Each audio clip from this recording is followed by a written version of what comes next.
پانچویں امام محمد باقر علیہ الصلوۃ والسلام ارشاد فرماتے ہیں کہ اللہم صلی علی محمد و آل محمد۔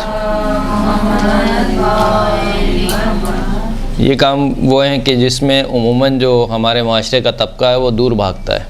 یعنی آپ سے کہا جائے کہ کسی مومنہ کو غسل دینا ہے، مثال کے طور پر کسی مومنہ کو کفن پہنانا ہے علیہ السلام، یا کسی مومنہ کو مثال کے طور پر حنوط لگانا ہے، تو جو ہمارے معاشرے کا طبقہ اس طریقے سے ہے کہ وہ ان کاموں سے دور بھاگتا ہے، اور ایک ڈر اور ایک خوف بیٹھا ہوا ہے کہ گویا اگر ہم غسل کرائیں گے تو کیا ہو جائے گا، یا مثال کے طور پر کفن کسی کا سیئیں گے یا پہنائیں گے تو کیا ہو جائے گا۔ سینا تو خیر نہیں ہے، کفن پہنانا، کسی کو پہنائیں گے تو ایسا نہ ہو کہ ہمارے ساتھ کچھ غلط ہو جائے۔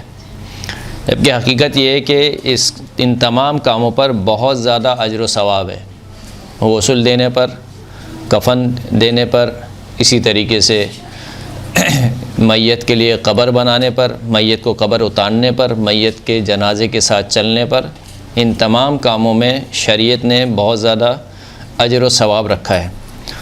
امام فرماتے ہیں کہ من غسل میتا فأدى فیہ الامانہ غفر اللہ لہ، جو شخص بھی کسی میت کو غسل دے اور اس میں امانت کو ادا کرے تو خداوند کریم ایسے شخص کو بخش دیتا ہے، اس کے گناہ کو بخش دیتا ہے۔ راوی کہتا ہے قلت وکیف یؤدی فیہ الامانہ، راوی کہتا ہے کہ میں نے سوال کیا کہ جو آپ نے ارشاد فرمایا کہ اس میں امانت کو ادا کرے، تو اس میں امانت کو کیسے ادا کرے؟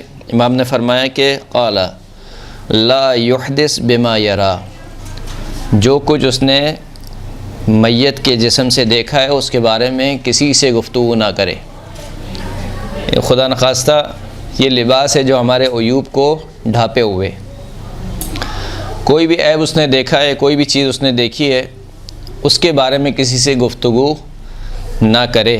یعنی جب مرے ہوئے بندے کے عیب کو چھپانے کا ثواب یہ ہے کہ اللہ تمام کے تمام گناہوں کو بخش دیتا ہے، تو آپ سوچئے کہ جو زندہ شخص ہے اس کے عیوب کو چھپانے کا ثواب کتنا ہوگا۔ اور مومن کی صفت یہ ہے کہ وہ عیوب کو چھپاتا ہے، نہ یہ کہ عیوب کا پرچار کرے، بلکہ اگر کوئی عیب نظر آ جائے، کیونکہ در حقیقت دیکھا جائے تو ہم سب کے سب غیر معصوم ہیں، ہم میں سے کوئی بھی معصوم نہیں ہے۔ جب کوئی بھی معصوم نہیں ہے تو اس کا مطلب یہ ہے کہ ہر ایک میں کوئی نہ کوئی عیب پایا جاتا ہے۔ مجھ میں یہ عیب ہے، فلاں میں یہ عیب ہے، تیسرے بندے میں فلاں عیب ہے، بہرحال کوئی نہ کوئی عیب پایا جاتا ہے۔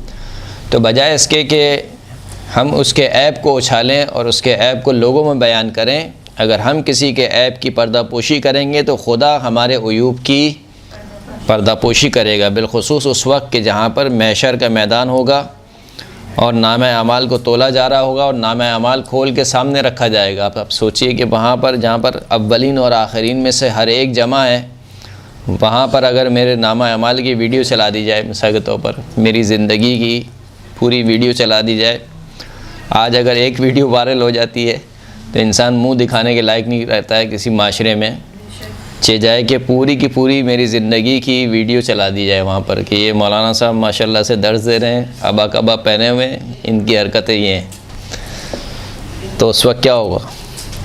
اس وقت تو بندہ یہ بھی نہیں کہہ سکتا کہ شرم سے پانی پانی ہو گیا۔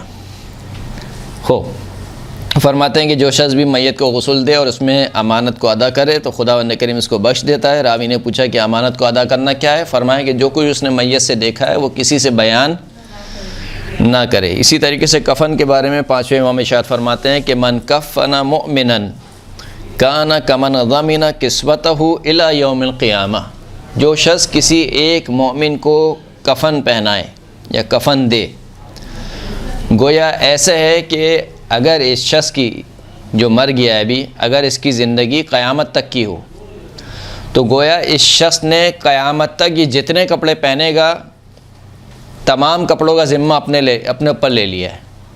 یعنی ایک مومن کو کپڑے پہنانے کا کتنا ثواب ہے؟ بہت زیادہ ثواب ہے۔ اگر کوئی کسی برہنہ کو کپڑا پہنائے، اس کا بہت زیادہ ثواب روایت میں بیان ہوا ہے۔ ایک دفعہ کپڑا پہنانے کا ثواب اتنا زیادہ ہے۔ اگر میری زندگی قیامت تک ہو اور قیامت تک کوئی مجھے کپڑے پہناتے رہے مسلسل، تو اتنا ثواب اس کے نام اعمال میں لکھ دیا جائے گا۔ جو شخص کسی مومن کو کفن دے یا کفن پہنائے۔ پانچویں امام سے یہ روایت ہے کہ فرماتے کہ من حفر لمیت قبرا کان کمن بوّہ بیتا موافقا الی یوم القیامہ۔